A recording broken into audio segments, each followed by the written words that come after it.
Bonjour à tous, bienvenue dans Legal Club Sandwich, votre nouveau rendez-vous pour passer un bon moment, découvrir du contenu juridique de qualité et à la cool.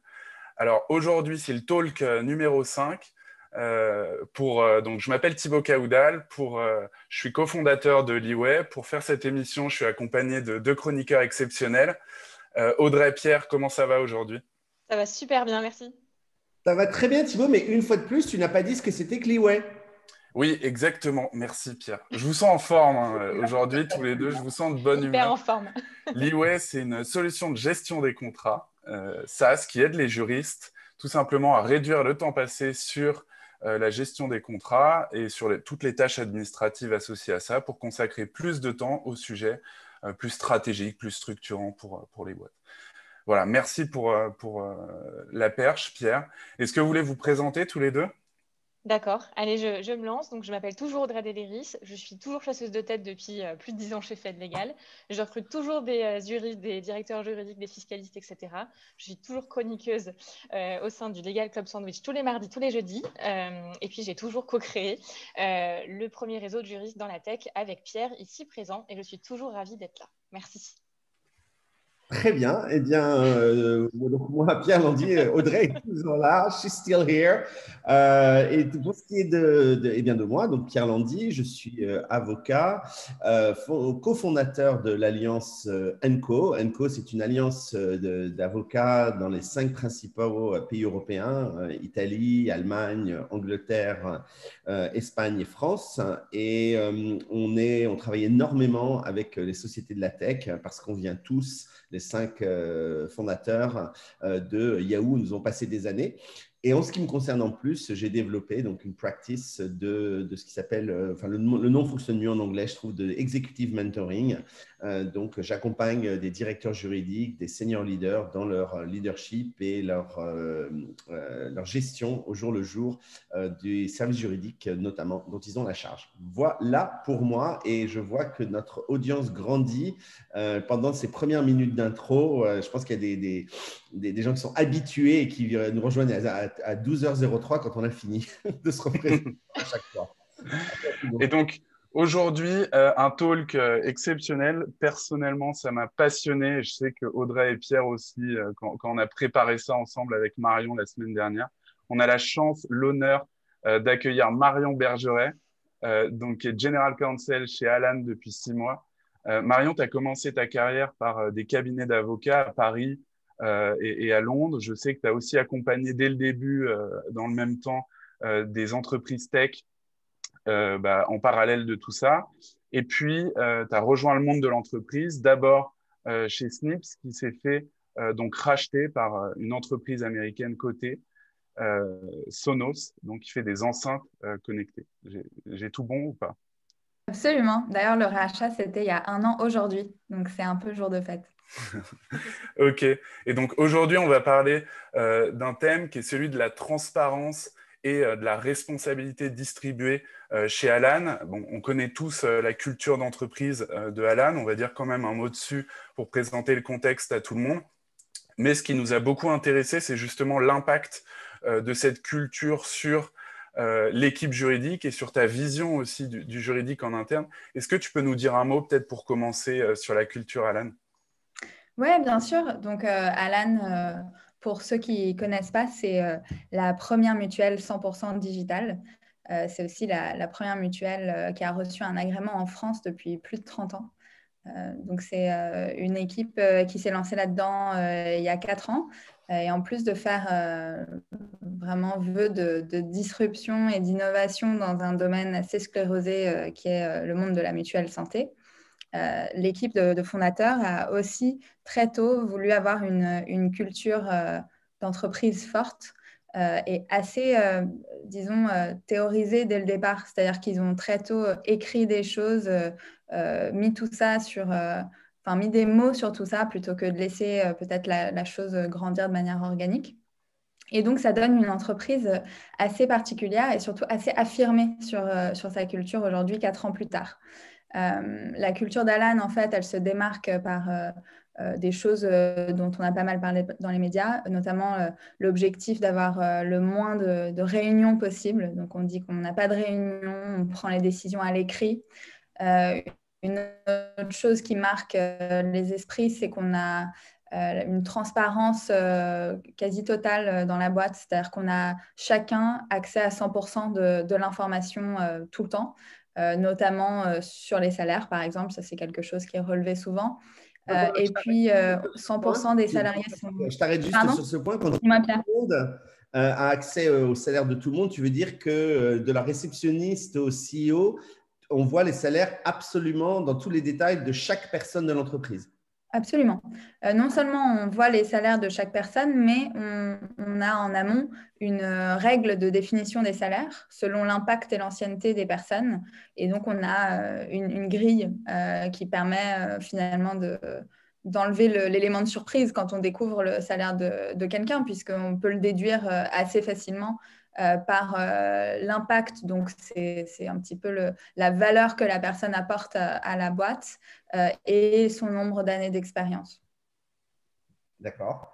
C'est pas un cauchemar, ça, pour un directeur juridique, le jour où tu as des soucis avec un employé, où il y a toutes ces données, transparence, que ce soit les salaires ou n'importe quoi Écoute, non, parce que c'est accepté dès le départ. En fait, tu ne rejoins pas Alan si tu ne comprends pas l'intérêt de ce genre de choses.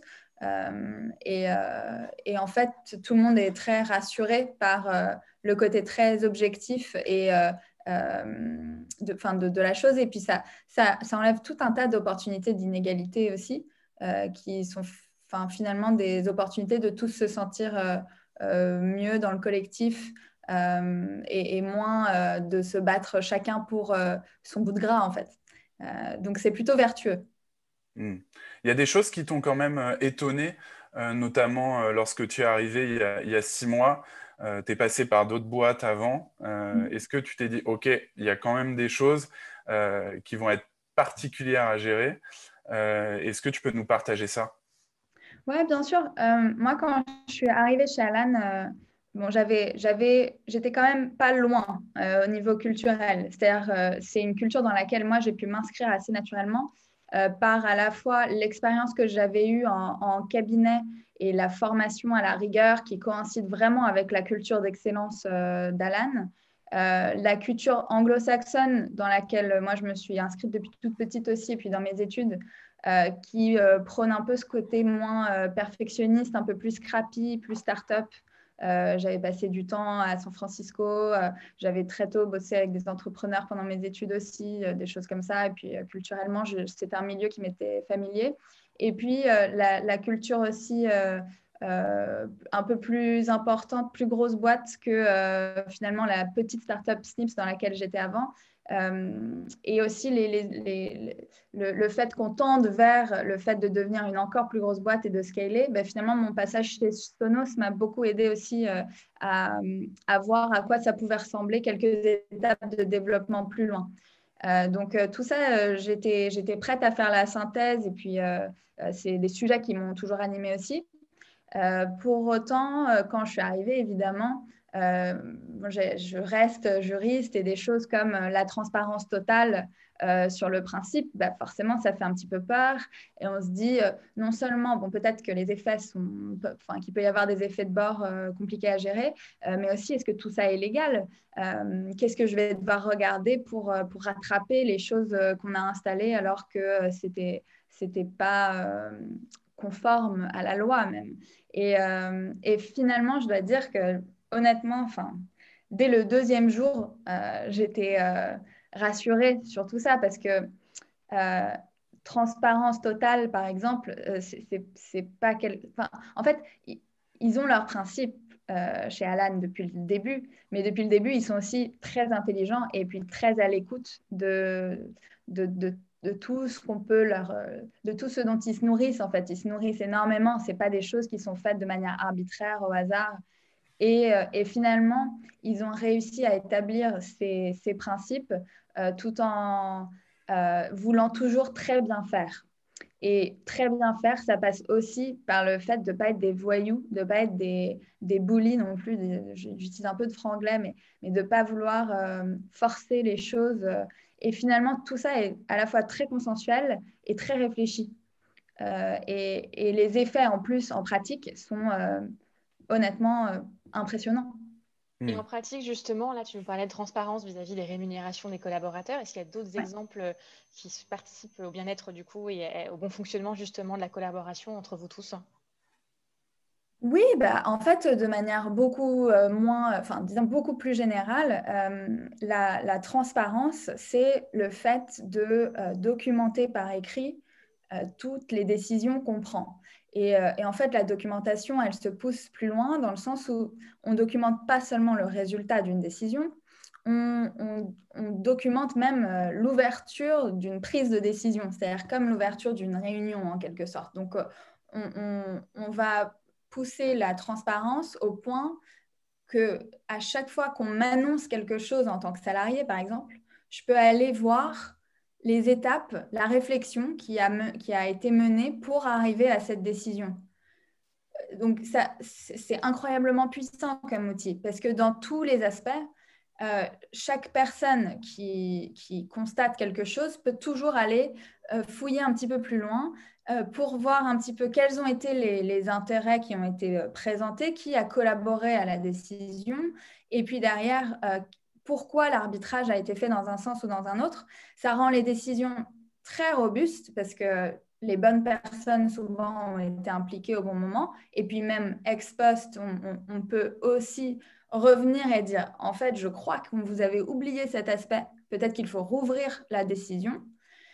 Et puis, ça permet de communiquer super bien dans la boîte, en fait. Parce que finalement, le jour où moi, je dois onboarder quelqu'un dans l'équipe juridique, par exemple, je vais pouvoir lui faire une sélection des 15 décisions les plus importantes et pour lui montrer à la fois comment on prend des décisions chez Alan, quel est l'historique du statu quo qu'il constate en arrivant, comment on arrive là. Et ça permet d'apprendre beaucoup, mais aussi de ramener, de communiquer, au lieu d'avoir une information échangée one-to-one, qu'on doit ensuite répéter à quelqu'un d'autre, puis élargir le groupe, etc.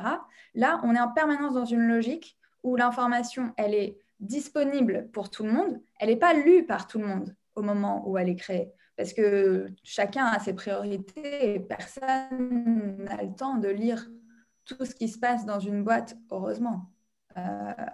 Mais si quelqu'un doit en prendre connaissance plus tard, l'information est déjà là. Et personne ne doit passer 1 heure à faire un récapitulatif sûrement partial, incomplet, etc.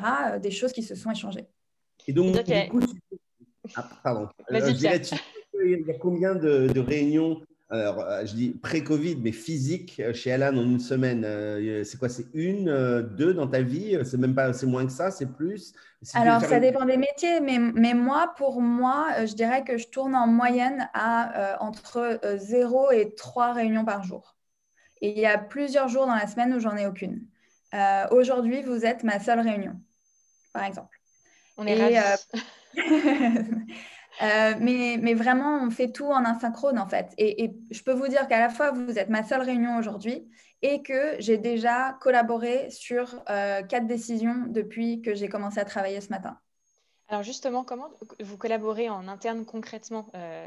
Si vous ne parlez pas à l'oral, il faut se parler par écrit, j'imagine. Comment ça se passe?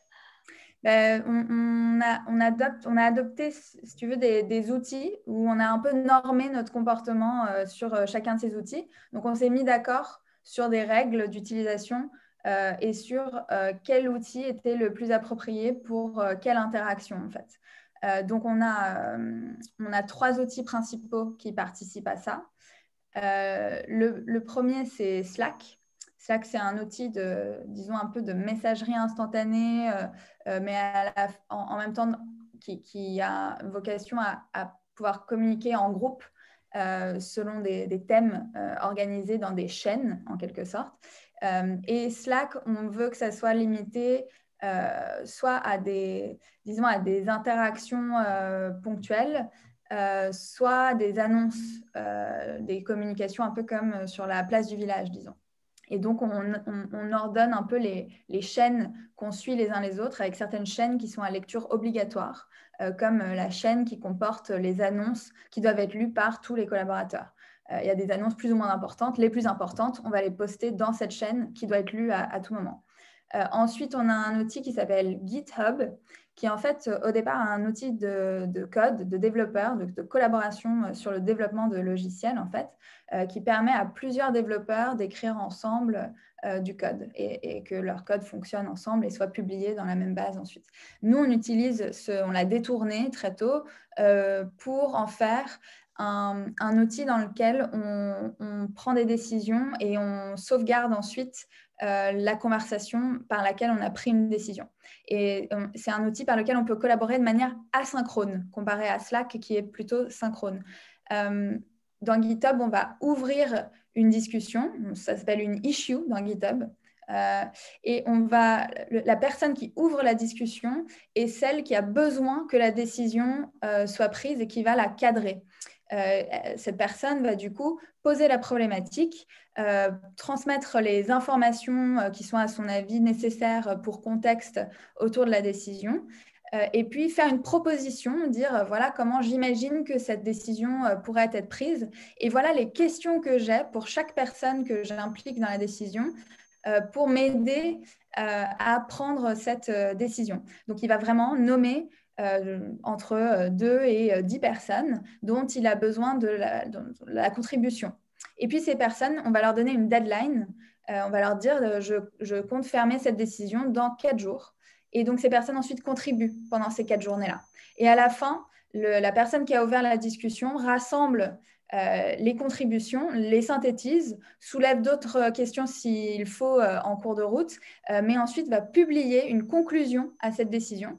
Et cette conclusion, on veut absolument la documenter parce qu'elle devient finalement notre nouvelle norme. Et cette conclusion, nous, on la retranscrit dans notre base de knowledge.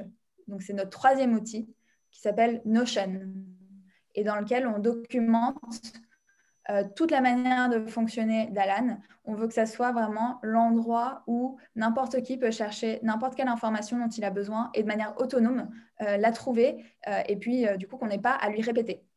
Voilà. Et dis-moi, quand on avait préparé cet entretien, il y a un truc qui m'a fasciné et j'ai partagé pour tout le monde les outils que tu as mentionnés, Marion.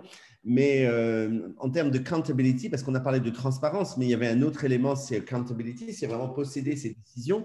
Tu m'as dit, mais ça va jusque dans les contrats où un jour on t'a challengé en disant, mais pourquoi est-ce qu'il y aurait que 5 personnes dans la boîte qui signent les contrats? Et tu as le CEO qui challenge le directeur général en disant, mais moi, je veux que tout le monde signe son propre contrat.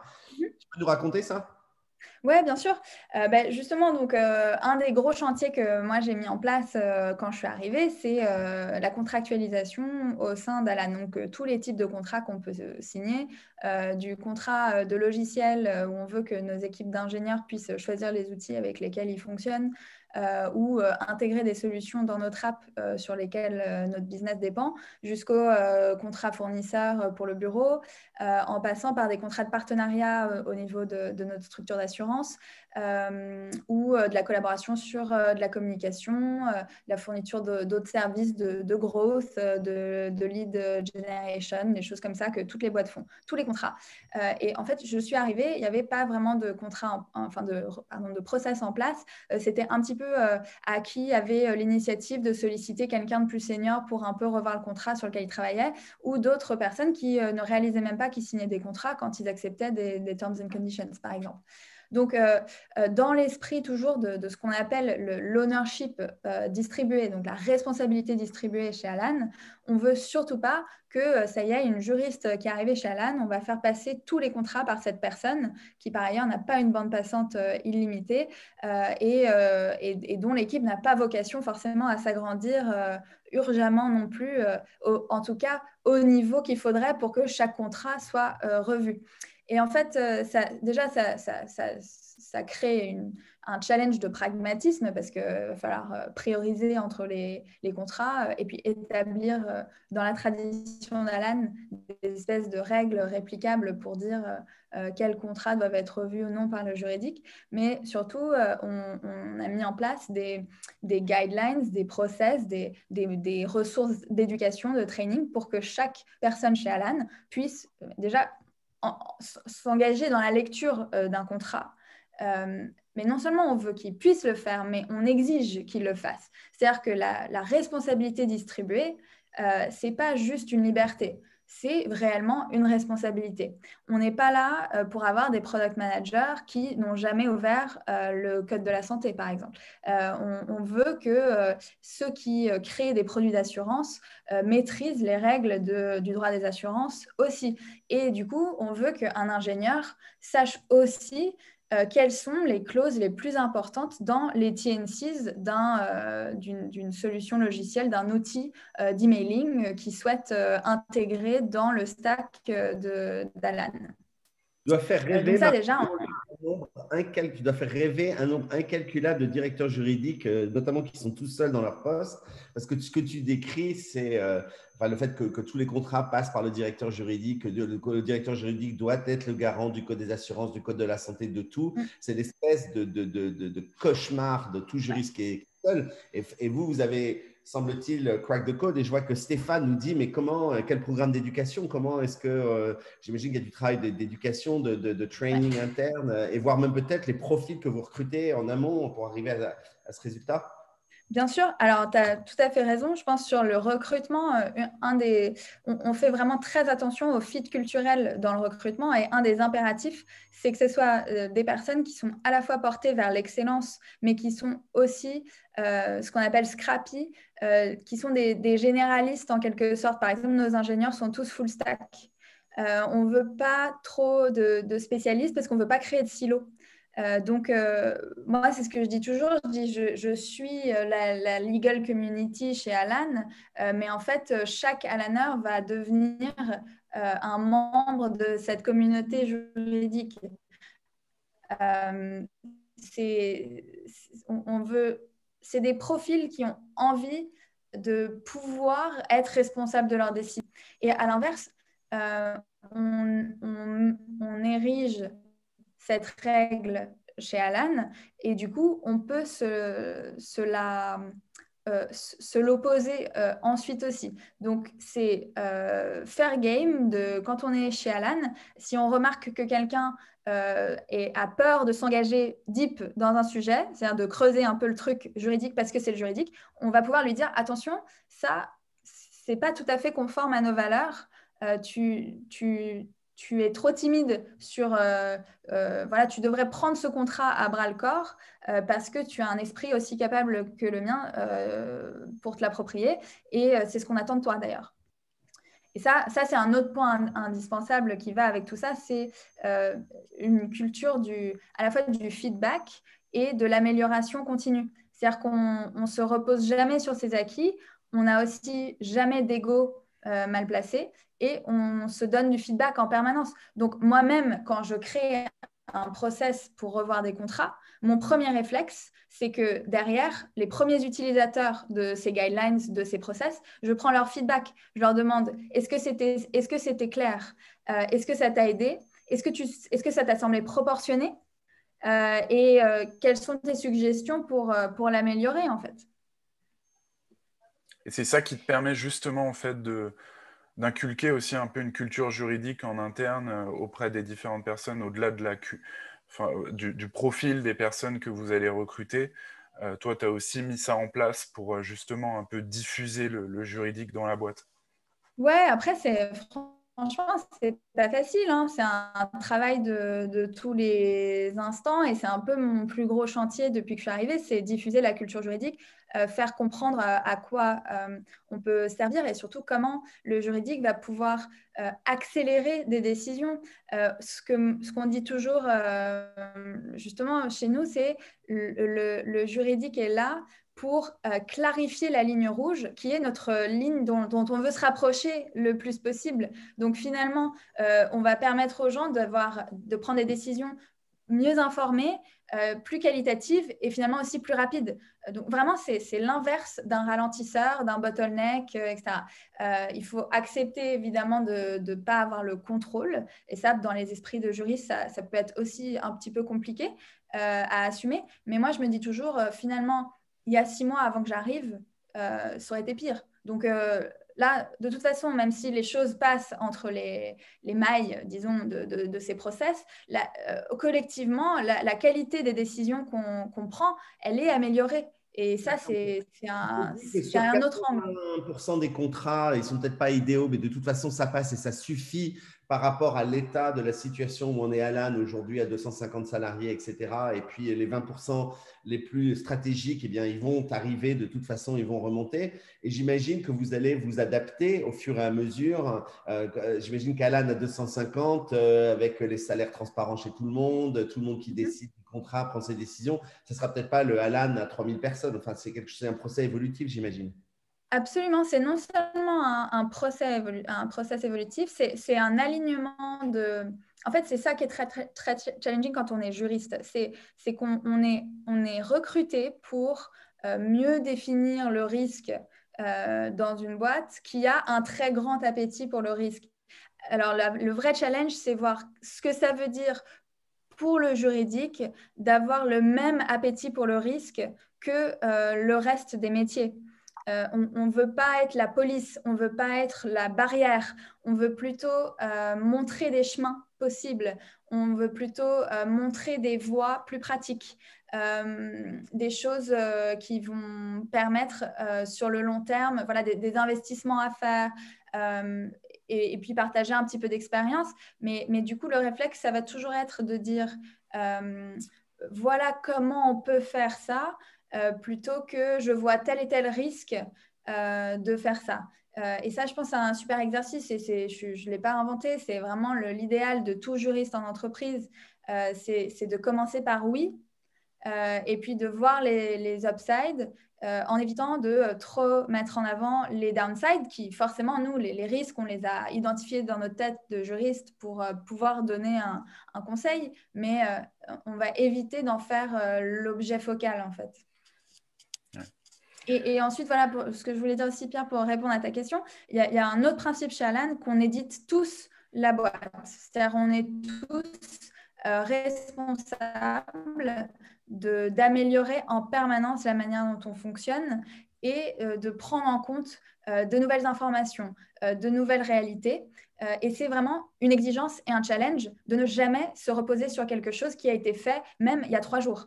C'est tous les jours et c'est vraiment la plus grosse exigence, je pense, chez Alan. On est tous collectivement responsables que au niveau de la société de Alan entier, les choses soient faites de la manière la plus qualitative possible. Merci Marion, c'est passionnant. Je crois qu'on pourrait faire 3 ou 4 heures sur tous ces thèmes. On a plein de questions en plus, donc ça a l'air de beaucoup vous intéresser.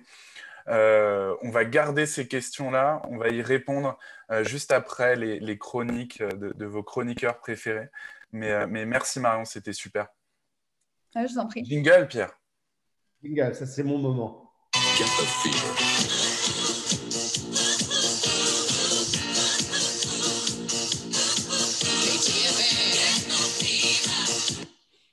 Get the fever, Audrey. Merci, j'aime toujours autant ce jingle, donc merci beaucoup. Aujourd'hui, j'ai décidé de vous parler de recrutement et de culture d'entreprise. C'est fortement lié, évidemment, et Marion nous a un petit peu parlé. Donc, pourquoi on rejoint une société? Évidemment, pour un périmètre de poste, pour une rémunération, évidemment, pour une évolution possible, pour la notoriété d'une société, pour des gens aussi, bien sûr, mais également pour les valeurs et une culture d'entreprise. C'est évident, mais c'est toujours bien de le rappeler. En fait, quand vous allez en recrutement, vous, juristes, il faut évidemment vous poser la question, est-ce que j'ai envie de travailler avec ces gens-là? Est-ce que je me reconnais dans la façon de travailler qu'ils ont? Et c'est très, très important important. Est-ce qu'on a envie de travailler ensemble, évidemment, et si les manières de travailler sont compatibles? Et ce n'est pas toujours le cas. Donc, il faut vraiment faire attention à ça en amont. C'est pour ça que je prône toujours la sincérité et côté entreprise et côté les juristes candidats. Être sincère tout le temps. Alors, côté client, ça veut dire quoi? Donc mes clients côté société, c'est donc nécessaire d'exposer clairement comment ça se passe au sein de la direction juridique. Donner envie, c'est important. Faut vraiment vendre sa société, évidemment, vendre sa direction juridique, tout en étant transparent. Être transparent, ça veut aussi dire qu'il y a des choses parfois à améliorer, donc être transparent dessus. Alors, il ne s'agit pas non plus de dépeindre un tableau tout noir, parce que parfois j'ai eu des clients qui sont allés un peu trop loin, et donc les gens n'avaient pas envie de les rejoindre, donc c'était un petit peu dommage. Donc attention à ça. Donner envie tout en étant transparent, donc. Et c'est même une chose qu'on voit, qu'on perçoit même quand on entre dans les locaux d'une société. Alors, quand je dis environnement de travail, je ne pense pas forcément baby-foot. Il n'y a pas que ça, même si chez Fait Légal, on a un baby-foot et c'est génial. C'est aussi la façon dont on évolue dans l'entreprise. Voilà, je me souviens d'un client où moi, je suis rentrée, il y a même la dame de l'accueil qui était hyper sympa, elle appelait les gens par leur prénom. Ça faisait 20 ans qu'elle travaillait là, c'était hyper chaleureux, on aurait dit une famille. Et il se trouve que les gens que j'ai recrutés pour cette société ont été super contents par la suite. Et voilà, c'était hyper important pour eux et important pour moi de le leur dire. Côté ensuite juriste, restez vous-même, c'est-à-dire que voilà, il ne s'agit pas de surjouer un entretien, soyez juste vous-même pour savoir s'il y aura justement compatibilité entre vos valeurs et celles de l'entreprise. Il vaut mieux se rendre compte en amont que lors de la phase de recrutement, a posteriori, quand vous allez vous allez être recruté par la société. J'ai quelques exemples très rapidement, après je laisse la parole à Pierre. Éléments du coup négatifs, voilà, quand il n'y a pas matching, je me souviens d'un responsable juridique en pharma qui avait un profil parfait mais qui n'a pas du tout été en adéquation avec les valeurs de l'entreprise chez ma cliente, donc il n'a même pas passé le stade de l'entretien. Un juriste M&A qui était parfait aussi mais qui n'a même pas dit bonjour à l'assistante de la directrice juridique, c'est très très mal passé. Oui, ça arrive, Pierre, je vois ta tête. Du coup, c'est arrivé, donc c'est vraiment dommage. Et puis, voilà, l'idée, c'est d'avoir évidemment une correspondance avec les valeurs. Enfin, des exemples beaucoup plus positifs, je vais m'accéder là-dessus. Je me souviens d'une fiscaliste qui était hyper spécialisée et elle était en fait tellement en adéquation avec les valeurs de l'entreprise que mon client lui a donné sa chance en disant « Ok, tu n'as pas tout ce qu'il faut, mais on va donner sa chance ». Et elle est restée quelques années et a élargi son scope de compétences. Et aussi une juriste compliance qui était en souffrance aux frais de sa direction juridique. Elle a rejoint mon client parce que c'était juste bienveillant et du coup plein de bonne humeur. Et enfin, une directrice juridique qu'on est venu chercher au sein d'une structure qui n'avait absolument rien à voir en termes de valeurs d'entreprise. Et justement, on est allé la chercher parce qu'elle représentait des valeurs, l'innovation, un dynamisme pour influer en fait sur les process de l'entreprise et ça a marché. En bref, tout ça pour vous dire que rejoindre une société, c'est aussi rejoindre une culture d'entreprise à laquelle il faut adhérer dès la phase de recrutement, d'où l'importance d'être sincère et transparent dès le début, et ce, des deux côtés. Merci, à toi Pierre. Ah, j'ai pas frappé pour mon moment. Voilà.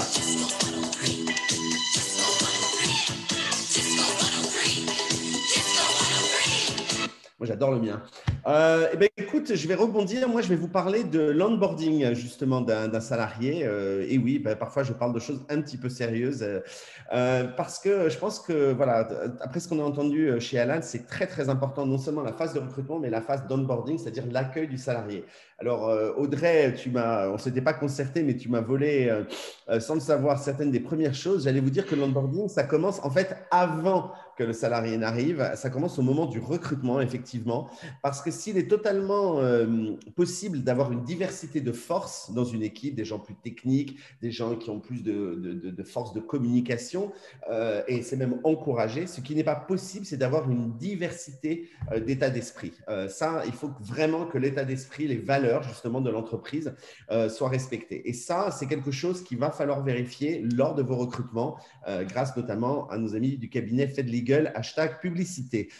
Mais plus sérieusement, c'est vraiment quelque chose qu'il faut vérifier dès le début. Alors, pendant le processus de recrutement, on va valider les valeurs, l'état d'esprit. On va s'assurer que le candidat va bien fitter dans la culture d'entreprise. Moi, j'ai un petit truc que je donne toujours, c'est d'emmener le candidat aller au restaurant et de regarder un peu son attitude. Est-ce qu'il dit bonjour au serveur, à la personne à l'entrée, à la personne qui prend son manteau? Est-ce qu'il regarde les gens dans les yeux quand il commande? Ce genre de petites choses, ça va tout de suite vous donner l'état d'esprit du candidat. Certes, il peut être stressé, mais peut-être simplement que, voilà, comme l'exemple que tu as donné, Audrey, il ne va pas dire bonjour à la réceptionniste. Et ça peut être un problème pour vos valeurs. Donc, une fois que la personne a été choisie, eh bien, il faut l'intégrer rapidement à la culture d'entreprise, et bien d'une part, et à l'équipe de l'autre.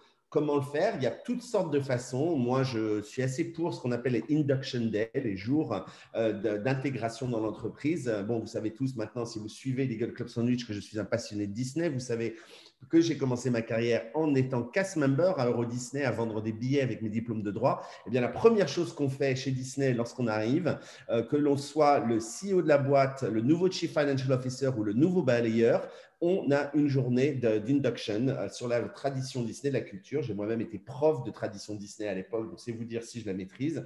Et eh bien, il fait des tas de choses. Il faut une introduction avec le CEO. Ça peut être une vidéo, ça peut être le CEO qui vient.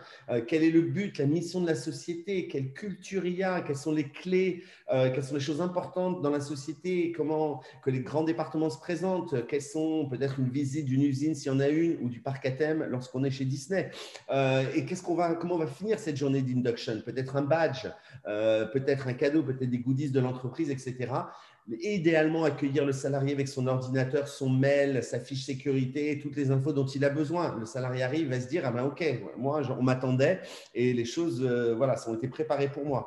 Et puis, une fois que le salarié est là, il faut checker régulièrement avec lui pendant sa vie dans l'entreprise en faisant ce que j'appelle des health checks, c'est-à-dire revérifier que le salarié, votre collaborateur, se sent bien, qu'il est toujours en adéquation, que rien ne le surprend dans l'entreprise et faire les ajustements nécessaires. Il faut donc être honnête aussi lorsqu'on recrute. Peut-être que parfois, on va recruter quelqu'un qui ne sera là que pour une période donnée dans l'entreprise. Par exemple, si on recrute tout un paquet de juristes pour faire une IPO, il y a peut-être des possibilités qu'à l'issue de la réalisation de l'événement pour lequel le juriste a été engagé, il ne sera plus là. Et c'est bien de préciser ce genre de choses dès le début dans une sorte de clear contract où on est transparent, honnête avec la personne qu'on engage. Lorsque j'ai fait venir beaucoup de gens chez Ledger, dans mon poste précédent, il y en a certains qui sont d'ailleurs présents ici. À tous, je leur ai dit, vous rejoignez la blockchain. Voilà, je ne sais pas combien de temps cette aventure va durer. Et enfin, il faut être très, très clair que… ah oui, non, une dernière chose, il faut leur faire rencontrer au début des gens positifs. Hein, donc, si vous avez celui qui est toujours grognon dans l'entreprise, ce n'est pas la personne à lui faire rencontrer la première semaine. Choisissez des gens positifs qui vont l'aider à avoir une bonne vision de l'entreprise. Et puis, bien évidemment, tout ceci n'est possible pour un leader que lorsque le leader en question, notamment de l'équipe juridique s'il en a une, eh bien, maîtrise parfaitement sa vision du succès, c'est-à-dire quelle est la montagne que son équipe va gravir, comment on va gravir la montagne, qui va la gravir, à quel poste, en faisant quoi et quand est-ce qu'on atteindra le sommet. Si vos collaborateurs n'ont pas cette vision, cette clarté et ce deal à accepter, ça va être très, très difficile pour eux de opt-in, pour utiliser un terme juridique, à ce que vous avez à leur proposer. Voilà, donc voilà, des petits trucs pour bien accueillir vos salariés. J'espère que ça vous sera utile. Et maintenant, on passe aux questions pour Marion. Oui, tout à fait. Alors, on a plein de questions. On va essayer de répondre au maximum. Il y a une question intéressante de Léa, notamment sur le conflit qu'il peut y avoir peut-être entre la transparence et les données perso. Marion, qu'est-ce que tu en penses? Ça te parle tout ça? Oui, bien sûr. C'est un sujet que j'adore. Moi, d'ADN, je suis très privacy focused. Justement, chez Snips, c'était vraiment un de nos gros enjeux aussi. Comment on gère ça? Déjà, on gère ça en disant oui jusqu'à ce qu'on trouve une bonne raison de dire non. Et typiquement, le respect de la réglementation sur les données personnelles, des recommandations de la CNIL en matière, par exemple, de RH, des choses comme ça, ont été l'occasion de restreindre l'accès à certains types de contenus récemment, notamment, par exemple, sur la décision qui entoure une séparation avec un salarié, par exemple. C'est des choses voilà, qu'on regarde de près, mais on ne veut pas que ce risque-là nous effraie et nous fasse fermer d'abord par défaut plutôt qu'ouvrir par défaut. Voilà. Ok. Et alors, on a une autre question de Thomas. Merci Thomas pour ta question qui nous demande si toi, tu as déjà mis en place des délégations de signature ou des procédures en interne, notamment par rapport à ce que tu nous disais un petit peu tout à l'heure sur la responsabilité distribuée? Oui, bien sûr. C'est en cours, ça. C'est une décision qui est en train d'être ouverte justement sur GitHub. En gros, parce qu'une fois que les décisions ne doivent pas être prises, c'est pas parce que Jean-Charles Samuelian, le CEO, me challenge sur le fait qu'il voudrait que chacun puisse signer en son nom propre chez Alan pour vraiment pousser la responsabilisation jusqu'au bout. C'est pas parce qu'il le dit qu'on le fait automatiquement. On prend le temps d'ouvrir, de contextualiser, de mettre en présence les différentes options. Et une option qu'on regarde fort, mais je pense qui est tout à fait compatible avec c'est en fait un système de délégation de pouvoir dans lequel finalement chaque salarié aurait une délégation de pouvoir, là où souvent elles sont limitées à un certain groupe de salariés seniors, mais seulement après peut-être une certaine formation ou une certaine validation dès le premier jour. On attend un petit laps de temps d'adaptation, mais une fois qu'il obtient un peu son pouvoir, alors il devient véritablement honneur et là, il engage la société avec ses décisions tout en ayant l'aval, le soutien de toute la structure qui a validé le fait que cette personne était capable d'engager la société. Donc, on ne tombera pas dans ce truc que je trouve un petit peu dangereux aussi, où on met tout le risque sur les salariés et finalement, ça peut mener à des comportements un peu…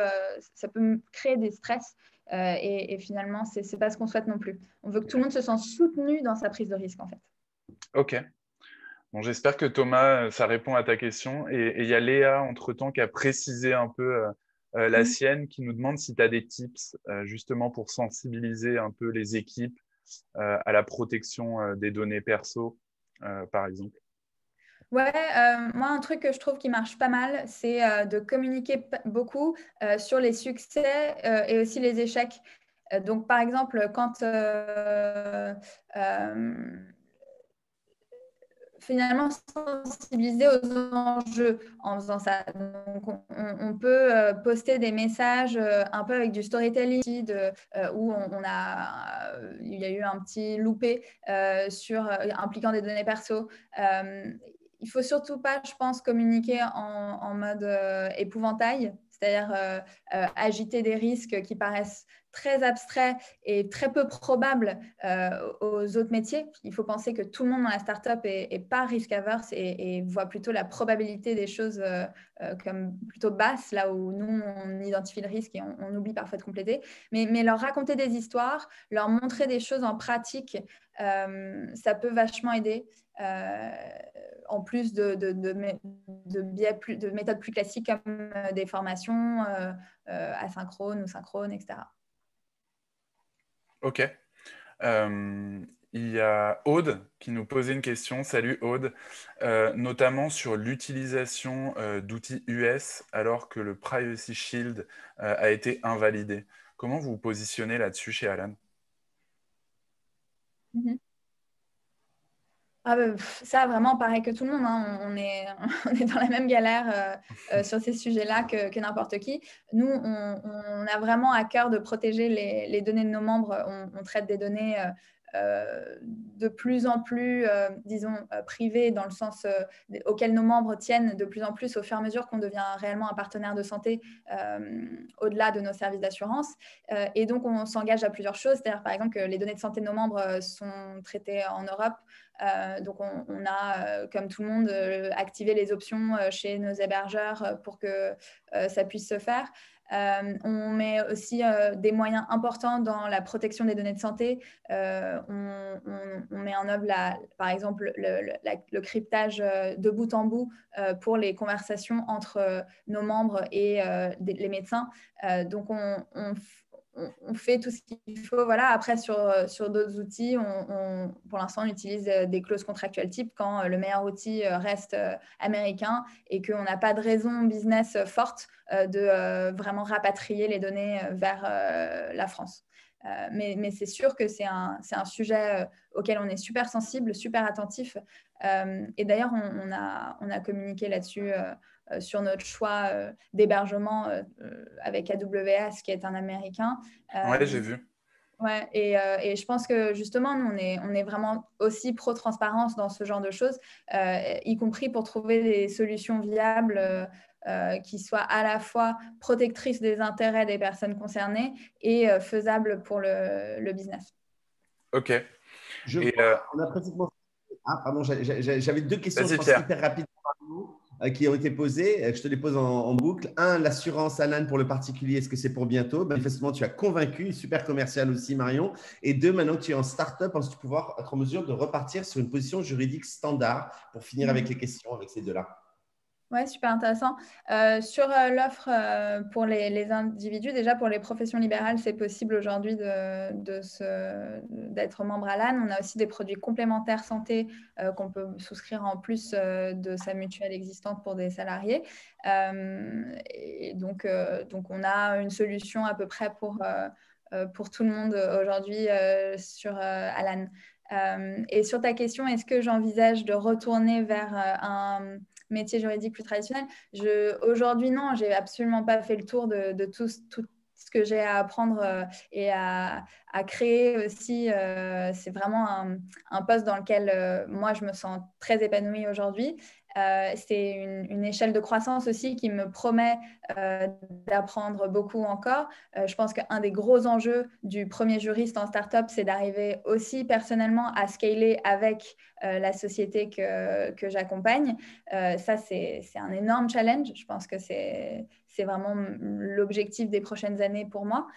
Donc, pour l'instant, non. En revanche, un truc sur lequel j'essaie vraiment de sensibiliser fort, c'est que tout passage par une start-up nous rend forcément meilleurs juristes derrière. Et notamment pour les élèves avocats, j'aimerais vraiment beaucoup que les stages en start-up soient mieux valorisés comme PPI dans les études, enfin le cursus EFB, parce que je pense réellement que moi-même, j'avais un peu l'intuition de ça quand j'étais avocate, mais on aurait tous été 100 fois meilleurs et on aurait mieux compris les demandes de nos clients, on aurait été tellement plus pragmatique, il y aurait un boulevard il y a un intérêt certain pour moi de passer par là pour acquérir ce pragmatisme, abandonner un peu le perfectionnisme et ensuite devenir avocat.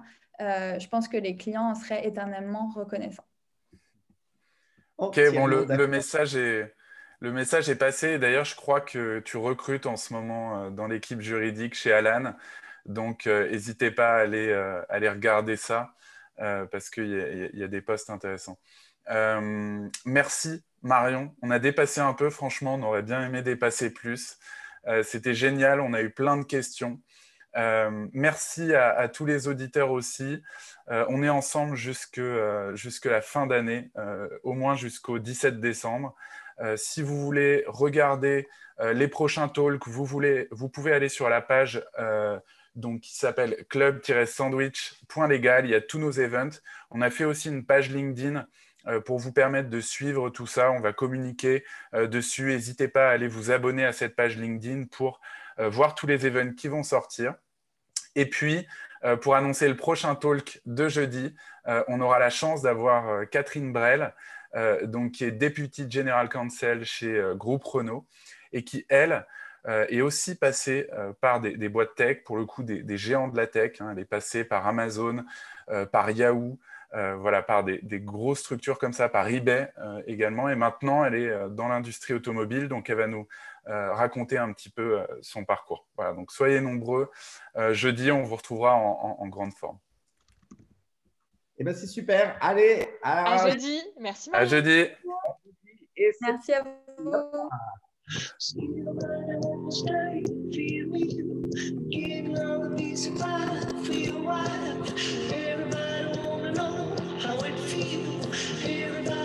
See what it's like.